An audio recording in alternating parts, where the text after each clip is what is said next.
del Padre, del Hijo, del Espíritu Santo. Amén. Queridos hermanos, hay personas que preguntan cómo viene a nuestras almas el Espíritu Santo. ¿Cómo viene a nuestras almas el Espíritu Santo? Y hay muchas sectas que inventaron cualquier rito de su cosecha, bien, que pretenden tener Espíritu Santo. Bien, esto no es católico. La Iglesia católica, la Iglesia Santa Católica, que Cristo mismo fundó, dice que el Espíritu Santo viene a nuestras almas por el bautismo y particularmente por la confirmación. En efecto, cuando una persona, sea niño o sea adulto, se bautiza, recibe la gracia. Junto con la gracia, que es la santidad, recibe fe, esperanza, caridad. Gracia y caridad producen el Espíritu Santo en el alma. Realmente el niño bautizado, viviendo en gracia de Dios, es templo y sagrario de la Santísima Trinidad. Y manera de hablar, decimos el cuerpo es templo del Espíritu Santo. ¿Sí?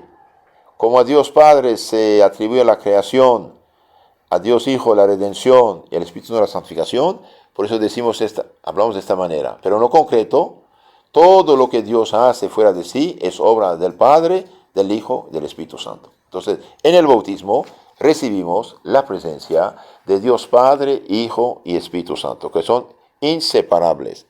¿Y para qué entonces la confirmación? Bien, la confirmación confirma lo que hemos recibido en el bautismo. Por ejemplo, usted recibió, supongamos, 50 grados de santidad en el bautismo, igual 50 grados de fe, esperanza, caridad, etc. Y bien, en la confirmación se recibe 500 grados. ¿Sí? En el bautismo, por ejemplo, dando un ejemplo de árbol, en el bautismo usted tiene 10 centímetros de raíces, y bien, la confirmación son 25 metros. ¿Sí? Entonces, recibimos el Espíritu Santo en los sacramentos y especialmente en bautismo y en la confirmación. Ahora, ¿quién puede dar el Espíritu Santo? Bien, en la Biblia vemos que únicamente los apóstoles comunican el Espíritu Santo. Los apóstoles, por ejemplo, Pedro y Juan, oraron y pusieron las manos sobre los bautizados para que recibiesen el Espíritu Santo. Los apóstoles dejaron como lugartenientes a los obispos y sacerdotes. 2 Timoteo 2:2, por ejemplo. Por ejemplo, en los Hechos 20:28 dice San Pablo a los obispos de Éfeso: el Espíritu Santo os puso obispos frente a la iglesia que Dios adquirió con su sangre. Cuídense de ustedes, de rebaño. Nadie puede dar el Espíritu Santo si no es obispo o sacerdote. Por ejemplo, el diácono Felipe bautizó a la gente de Samaria. Bien, los apóstoles San Juan y San Pedro fueron a imponer las manos para confirmarlos. Son los apóstoles que imponen la mano para confirmarlos. Entonces, el Espíritu Santo, en su plenitud de dones, virtudes, se comunica en la confirmación. Y nadie puede darlo si no es sacerdote y obispo. En rito latino, romano de la Iglesia Católica, es el obispo que confirma. Y por delegación, el sacerdote puede hacerlo, por delegación, pero es el obispo. El Espíritu Santo se comunica mediante los sacramentos, y especialmente el sacramento de la confirmación. Los pentecostales y carismáticos no tienen ningún poder legítimo. Están bajo un influjo extraño que se hace pasar por el Espíritu Santo. Es muy peligroso esto. Jamás aceptaron una imposición de manos de estas sectas, aunque se digan católicas. Esto abre la puerta de su alma al influjo malo.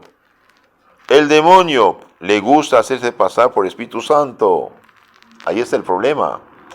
Actuar sobre sus víctimas con cosas de supuestos milagros, llantos y lenguas. Esto es peligroso y comunica un espíritu de orgullo y herejía. En efecto, en 2 Corintios 11, 13, 14, dice San Pablo, hablando de los predicadores no autorizados: esos tales son falsos apóstoles, obreros engañosos que se hacen pasar por apóstoles de Cristo. Y no es maravilla, el mismo demonio se hace pasar por ángel de luz. También sus ministros. Ahora, ¿Quiénes en la iglesia están asistidos especialmente por el Espíritu Santo?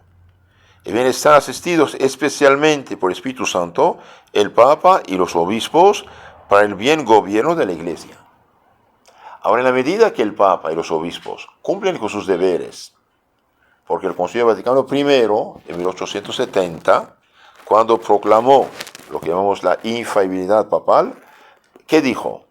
El Espíritu Santo no fue prometido a Pedro y a sus sucesores para que enseñaran una nueva doctrina, sino que fue prometido para que, con la ayuda del Espíritu Santo, predicaran, defendieran, comunicaran sanamente la doctrina de la Iglesia. Entonces, en la medida que el Papa, los obispos, los sacerdotes hacen su deber, predican el Evangelio auténtico, sin tergiversación, sin cambios, sin modificación, tal cual la Iglesia lo comunicó durante 2000 años, sí están asistidos. En la medida que inventan nuevas teorías, nuevas teologías de la liberación, de la sanación, no sé qué, de su cosecha, bien que contradicen lo que siempre se enseñó, ahí ya no tiene esta asistencia. Y entonces se transforma en un castigo de Dios para los pueblos. ¿Sí? Entonces Cristo, por ser Dios, no cambia ni miente.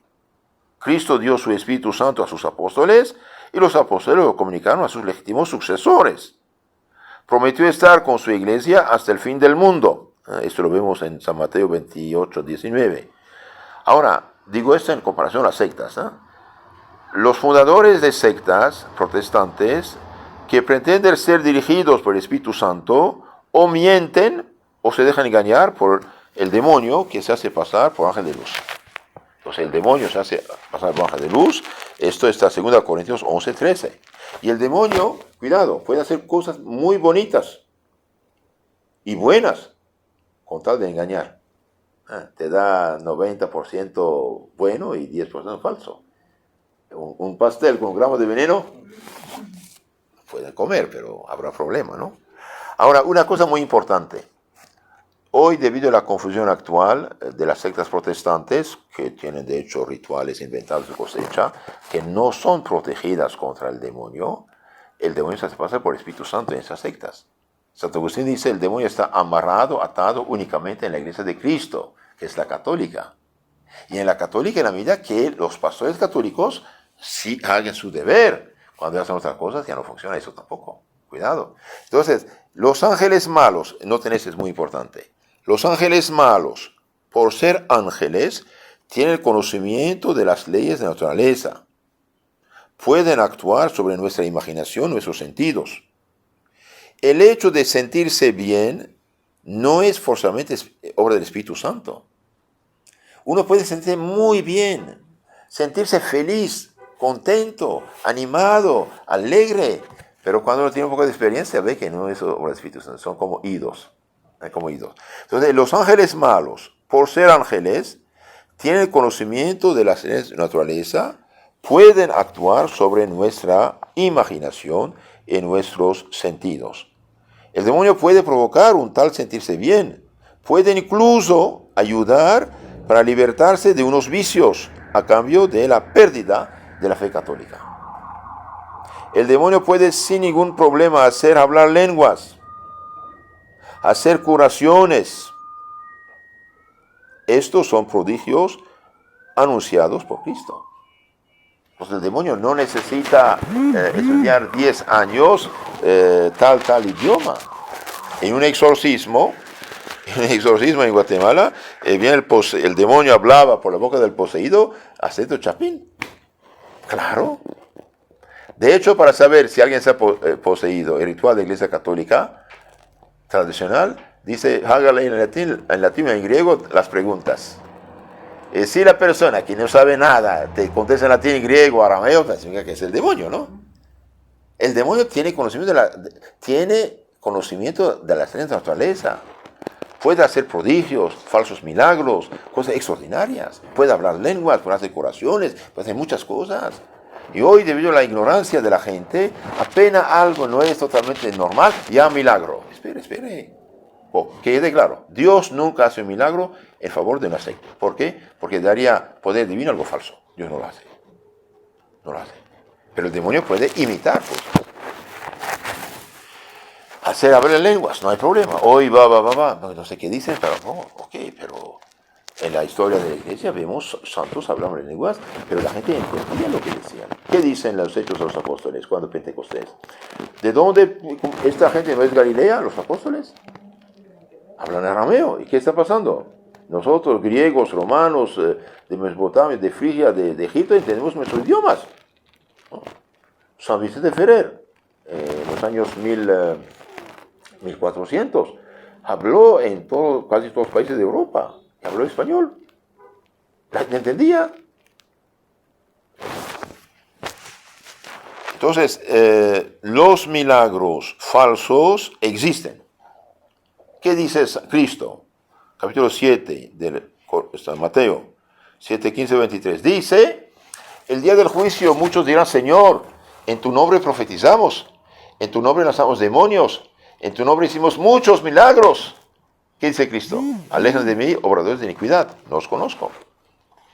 También anuncia en San Mateo 24, 24, que habla muchos falsos profetas. Ahora a veces no hay nada, son trucos o son como si autosujeción. El hecho de no tomar, por ejemplo, no emborracharse, no drogarse, no es un milagro, cuidado. Un médico ateo puede ser un borrachito, es natural. En las sectas hay cosas buenas y cosas malas. Lo que es bueno y correcto lo deben a la Biblia robada de la Iglesia Católica, es nuestro. Lo malo es la mezcla de sus falsas interpretaciones. El demonio está engañando a la gente, haciéndose pasar por el Espíritu Santo en las sectas pentecostales. Y muchos católicos ni se dan cuenta del peligro. En el año 1967, dos gringos católicos imprudentísimos fueron a mendigar una secta pentecostal en posición de mano. Hablaron sus lengüitas o no sé qué, y después, en lugar de ser castigados, les permitieron entrar en la Iglesia Católica. Y el cardenal Sunens de Bélgica, que era muy amigo de Papa Pablo VI, le pidió y abrió la puerta. Y hoy son decenas de grupos carismáticos católicos y eran protestantes. Si no me equivoco, Cachonel era carismático. Muchos hoy centros pentecostales protestantes eran carismáticos católicos. No es el Espíritu Santo, cuidado, es muy... Ahora, lo bueno que tiene, dije, es nuestro, pero mezclado no funciona. Mezclado no funciona. Entonces el demonio puede engañar sin absolutamente... Por eso yo aconsejo, o más bien pido, nunca aceptar que alguien te ponga manos así. Poner manos es señal de autoridad, no es cualquier cosa. El Espíritu Santo se recibe en los sacramentos. Y cada vez que nos confesamos, bien, o aumenta la gracia si estamos en gracia de Dios, o expulsa la confesión el demonio y nos da la gracia junto al Espíritu Santo. Cada vez que comulgamos recibimos cuerpo y sangre, alma y divinidad de Cristo. La divinidad es común al Padre y al Espíritu Santo. No necesitamos de ir a mendigar cosas inventadas por protestantes. Lo que llamamos hoy pentecostales empezaron en el año 1900 en Estados Unidos. Un llamado pastor Parham inventó un rito de su cosecha pretendiendo tener los dones del Espíritu Santo. Y bien, no tuvo ningún don del Espíritu Santo. El demonio intervino para engañarlo él y sus víctimas. Porque como dije y repito, Santo Agustín dice, el demonio está atado en la iglesia católica, no en cualquier falsa iglesia. Anda suelta, el demonio anda suelto en las sectas y en las religiones paganas. Por eso tantos prodigios, tantas cosas que pasan, etcétera, etcétera. No es cualquier cosa. El demonio puede hacer sentirse muy bien. Una paz, tranquilidad, una cosita. Pero espere. Yo contacté gente que se ven, pero son raros. Algo no funciona. Algo no funciona. Y esto que desmaya, que grita, que esto, que aquello, etcétera, o bien son simulaciones o bien son invención del otro, pero no es obra del Espíritu Santo. Cuidado. Aunque se haya aceptado en la Iglesia Católica, es un engaño. Es un engaño. No digo que todos los que frecuentan eso son malos. Son católicos buenos, inocentes, engañados. Incluso pueden hasta recuperar la fe ahí. Gente atea, ok. Pero no significa que todo es... Porque Dios se completa la buena voluntad de esa persona también, que busca a Dios, pero no significa que tiene que quedar ahí, que es bastante peligroso. Entonces el Espíritu Santo se recibe en los sacramentos y especialmente bautismo y confirmación.